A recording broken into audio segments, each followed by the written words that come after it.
LeBron played almost a perfect game last night. I mean, he almost played a perfect game. At home against the rebuilding Indiana Pacers. And the Cavs needed an officiating break and a last-second three by LeBron to narrowly win. You watch Cleveland's roster, it's useless.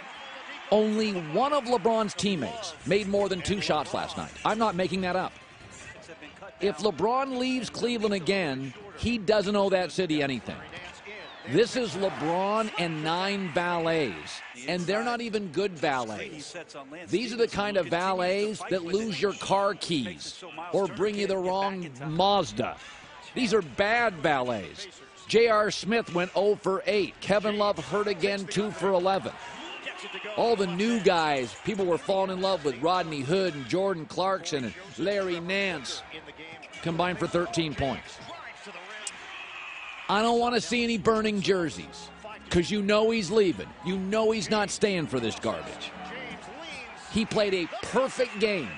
They got an officiating break. He had to hit a great shot at the buzzer to narrowly at home beat the rebuilding Cavs, who don't have a star. They don't. Victor Oladipo's a good player. Not a star. It's not a star.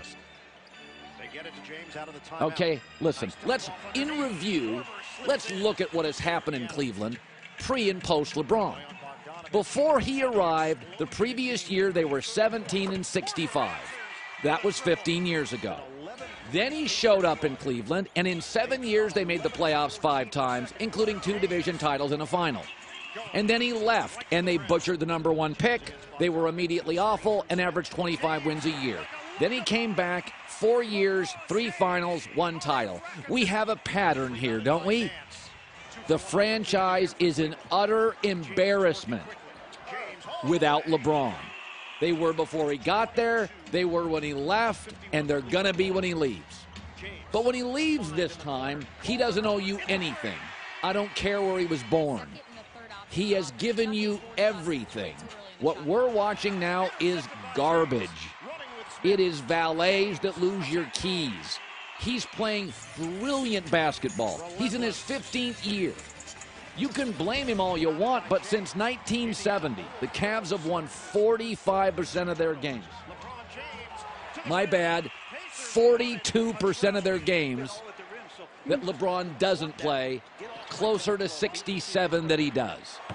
You can blame anybody you want, but this is a bottom 10 roster in the NBA without LeBron. It is garbage. But Colin, I don't want to hear it. You were junk before him, you were junk when he left, and you're going to be junk in an hour when he leaves. I don't want to hear it. You're the luckiest franchise in the world that you had him.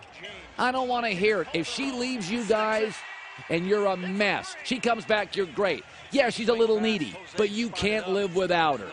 I don't want to see. You know what I want to see when he leaves now? Statues.